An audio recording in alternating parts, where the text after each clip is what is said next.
The Medium, film yang dirilis pada tahun 2021 ini menceritakan tentang sekelompok pemuda yang mendokumentasikan kehidupan paranormal di pedalaman Thailand. Tapi beberapa hari setelah mereka memulai mendokumentasikan kehidupan paranormal di sebuah daerah itu, tiba-tiba hal-hal yang aneh bermunculan. Daripada berlama-lama, yuk langsung saja ke alur ceritanya. Di awal film diperlihatkan sebuah wawancara bersama seorang dukun bernama Nim dengan latar sebuah desa terpencil di mana Nim tinggal. Tahun 2018, sekelompok tim dokumenter yang sedang berusaha mengabadikan kehidupan para dukun dengan mengikuti keseharian selama beberapa hari.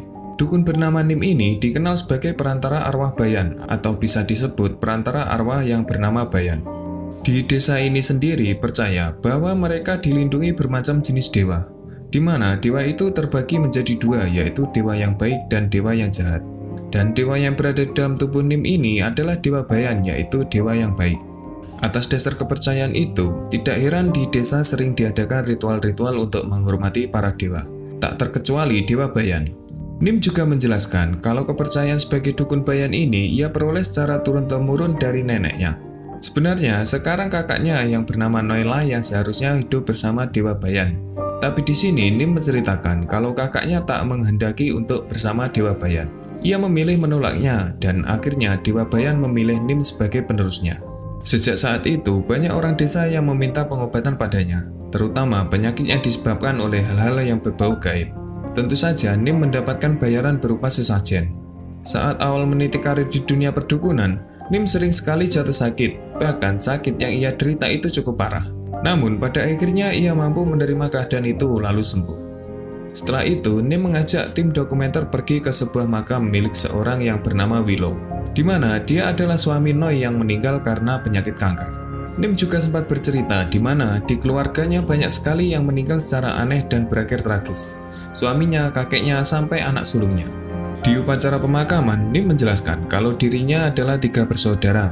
Kakak tertuanya bernama Mani, kedua Noi, dan Nimlah yang terakhir. Dengan meninggalnya suami itu, Noi hanya akan hidup bersama anak perempuannya yaitu Ming.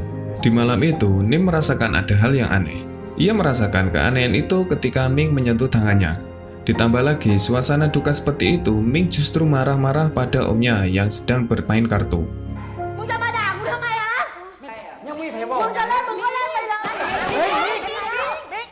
Singkat cerita, di saat tamu sudah pulang, Nim masuk ke ruang tidurnya. Namun, kemudian ia melihat Ming sedang memandangi seorang nenek tua yang tak diketahui asal-usulnya. Di sini, Ming pun heran karena ia juga sama sekali tak mengenal nenek tua itu. Ming juga tak mendengar panggilan dari Nim. Ngerinya lagi, keesokan harinya nenek tua tadi ditemukan sudah meninggal. Kelakuan Ming pun menjadi semakin aneh. Curiga dengan kelakuan ponakannya, Nim pun menggeledah kamar Ming, dan benar saja ia menemukan beberapa benda-benda aneh di kamar itu. Ming yang mengetahui hal itu langsung mengusir bibinya.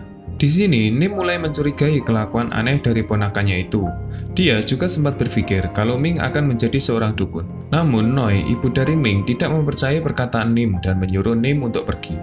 Sore harinya, di saat Ming sedang berjalan-jalan, kameramen masih mengikutinya dan ia juga sempat menanyakan tentang nenek tua misterius kemarin. Tapi di sini Ming tak memberikan jawaban dan ia malah menunjuk orang misterius yang ada di sebuah gubuk tua.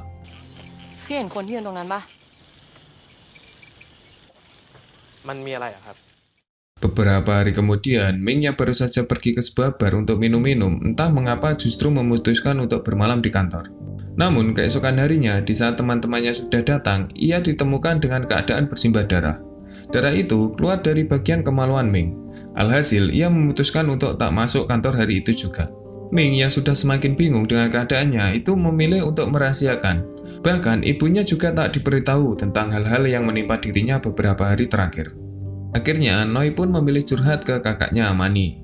Mani di sini menyarankan Ming untuk mengikuti ritual, karena ciri-ciri Ming sangat mirip dengan yang dulu ia dirasuki oleh arwah dewa.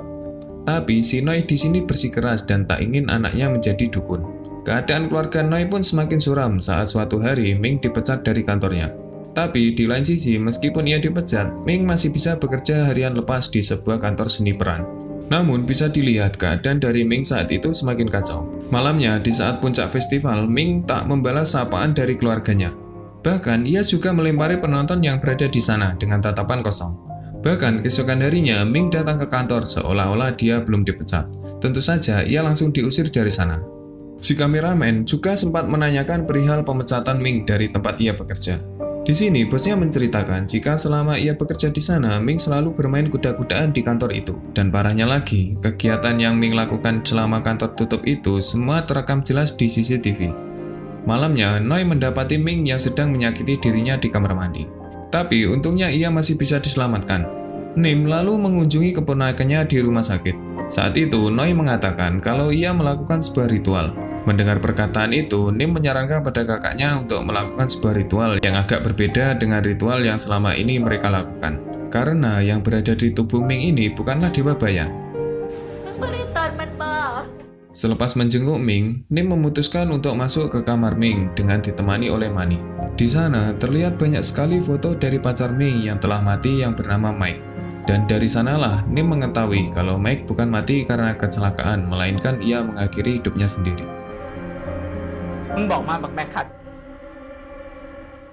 Esoknya, Nim mendatangi tempat yang pernah menjadikan Mike untuk mengakhiri hidupnya. Di sana, Nim berdoa dan meminta arwah dari Mike untuk tidak membawa Ming pergi bersamanya.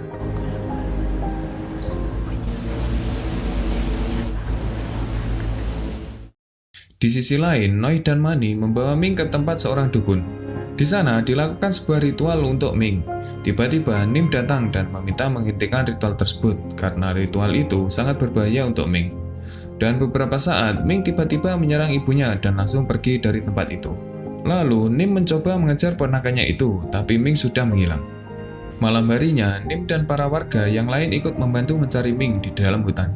Tapi, tak satu pun dari mereka yang menemukan keberadaannya di sana. Di sisi lain, Nim, Noi, dan Mani mencari barang-barang milik Ming untuk dikumpulkan. Karena barang-barang yang berada di kamar Ming semuanya telah terkontak langsung dengan roh jahat yang merasuki Ming. Di sana, mereka juga menemukan beberapa barang-barang yang aneh. Bahkan ada pembalut yang telah terpakai tapi Ming simpan di dalam lemarinya. Setelah semua barang terkumpul, Nim membawa ke tempat Mike mengakhiri hidupnya. Lalu Nim melakukan ritual di tempat itu. Ritual itu Nim lakukan selama beberapa hari. Bahkan Nim sama sekali tak memperdulikan hujan maupun panas demi ponakannya sembuh seperti sedia kala. Namun setelah sebulan berlalu, Ming juga tak ditemukan. Bahkan polisi juga tak menemukan keberadaan Ming selama ini. Sementara itu, ketika Nim sedang melakukan ritualnya kembali, Nim terkejut karena telur yang ia pecahkan tadi berwarna hitam pekat. Bahkan, Nim juga beranggapan jika menghilangnya Ming bukan ulah dari Mike. Setelahnya, Nim memutuskan untuk pergi ke sebuah pabrik kosong dekat tempat Mike mengakhiri hidupnya. Di sana, ia menemukan Ming yang telah tertidur di tumpukan sampah. Karena kondisi Ming yang memprihatinkan, di sini Nim dan kedua kakaknya membawa Ming ke rumah sakit.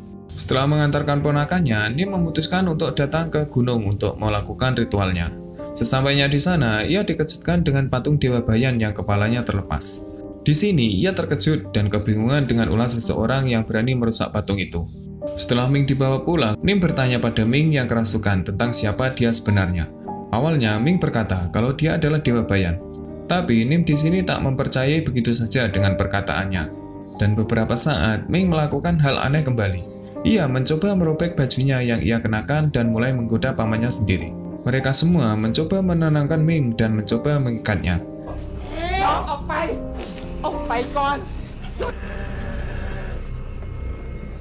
Hari pun berganti dan kelakuan Ming semakin aneh. Akhirnya mereka semua membawa Ming ke suatu tempat yang mungkin saja dukun di sana bisa menyembuhkan Ming. Dukun itu diketahui bernama Santi. Setelah ia memeriksa Ming, Santi lalu menjelaskan kalau ada banyak roh jahat yang telah merasuki tubuh Ming. Bahkan roh dari para hewan yang berada di bekas pabrik itu juga merasuki tubuhnya. Oleh karena itu, mereka harus memanggil para roh itu supaya diusir dari tubuh Ming. Tapi di sini Santi juga menjelaskan jika ia berhasil mengeluarkan semua roh jahat yang berada di tubuh Ming, maka tubuh Ming akan mengalami kerusakan. Tapi di sini Noi mengiyakan risiko yang akan diterima oleh sang anak karena tak ada pilihan lain selain itu. Semua persiapan sudah mulai dilakukan.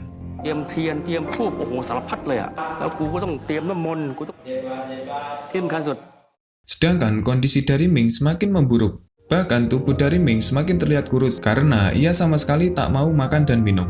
Di sini para dokumenter memasang CCTV untuk memantau apa yang dilakukan Ming semalaman. Dan beberapa saat mereka terkejut karena Ming di sini bertingkah aneh dan ia juga mulai mengacak-acak semua barang-barang di sana. Bahkan Ming juga mengganggu tantenya dan ia juga memakan daging mentah yang berada di dalam kulkas.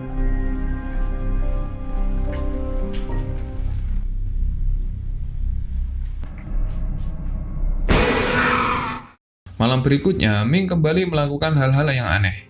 Bahkan ia sampai merebus anjingnya sendiri secara hidup-hidup lalu memakannya. Kelakuan Ming semakin menjadi-jadi, karena di suatu malam Ming menculik anak dari Mani.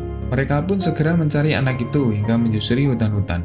Hingga tiba-tiba Ming muncul dan mencoba menyerang Mani.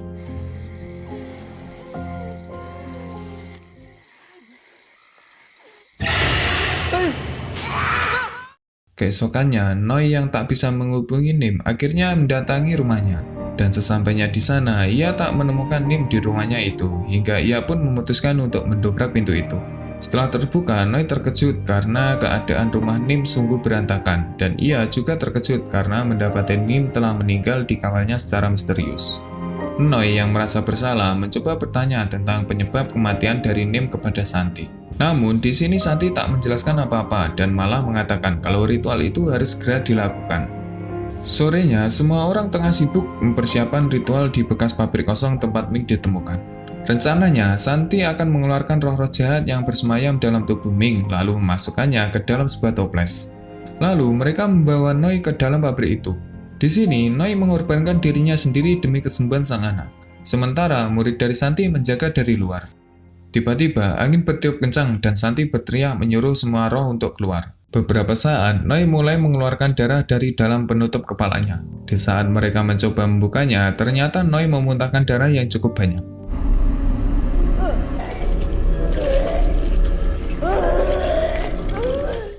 Di rumah Noi, terlihat Ming sangat merintih kesakitan dan meminta tolong. Istri Mani yang tak tega meminta murid Santi untuk membuka pintu agar Ming bisa keluar. Tapi murid Santi menolaknya karena sebelum ritual selesai tak ada yang boleh membuka pintu itu, meskipun dengan apa yang terjadi di dalam sana. Beberapa saat istri Mani mendengar suara anaknya dari dalam pintu itu, padahal anaknya diletakkan di kasur sebelahnya. Di sini perseteruan pun terjadi antara murid Santi dan istri dari Mani, karena ia mengira kalau anaknya berada di dalam sana.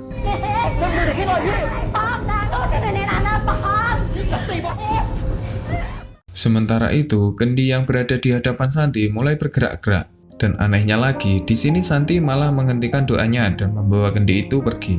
Di sini, muridnya mencoba menghentikannya karena ia merasa kalau ada yang aneh dengan Santi. Si murid juga sempat bertanya padanya, tapi tak ada jawaban dari Santi.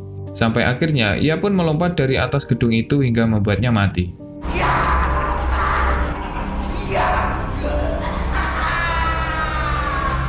Di sisi lain, istri Mani bertanya pada Ming tentang keberadaan anaknya. Tapi Ming malah tertawa dan membunuhnya. Setelah itu, ia menghampiri kameramen dan bersiap untuk membunuhnya.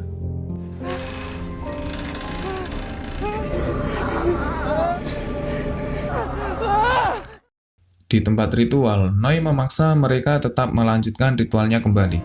Di sini, Noi bertindak sebagai pemimpin ritual dan ia menyuruh mereka semua yang ada di sana untuk bersama-sama berdoa. Tapi anehnya, Noi malah menancapkan dupa secara terbalik. Setelah itu, satu persatu dari murid Santi langsung bertindak aneh layaknya orang yang sedang kerasukan. Dan ada beberapa orang yang mulai menyakiti dirinya sendiri. Mani juga melakukan hal yang sama. Ia bertingkah aneh dan mulai menyerang si kameramen. Dan setelah itu, ia terjun bebas dari atas gedung tersebut.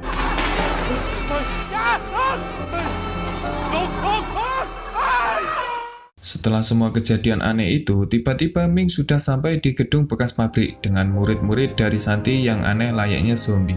Di sini, Ming mulai berhadapan dengan ibunya sendiri. Ia juga sempat membacakan beberapa mantra untuk menyembuhkan sang anak. Tapi karena roh yang merasuki Ming terlalu kuat, akhirnya Ming membakar tubuh ibunya hidup-hidup dan semua orang yang berada di tempat itu juga dihabisi oleh Ming. Bahkan si kameramen juga tak luput dari serangannya.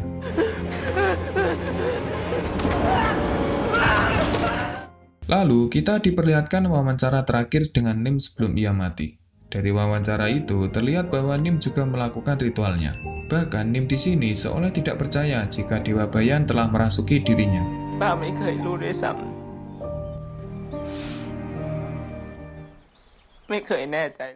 Pesan moral dari film ini adalah tidak semua kameramen bisa selamat, contohnya di film ini. Akhirnya, si kameramen mati juga. Oke lah, segini aja ya guys alur cerita film The Medium. Dan jangan lupa like, share, dan subscribe. Sampai ketemu lagi di video berikutnya.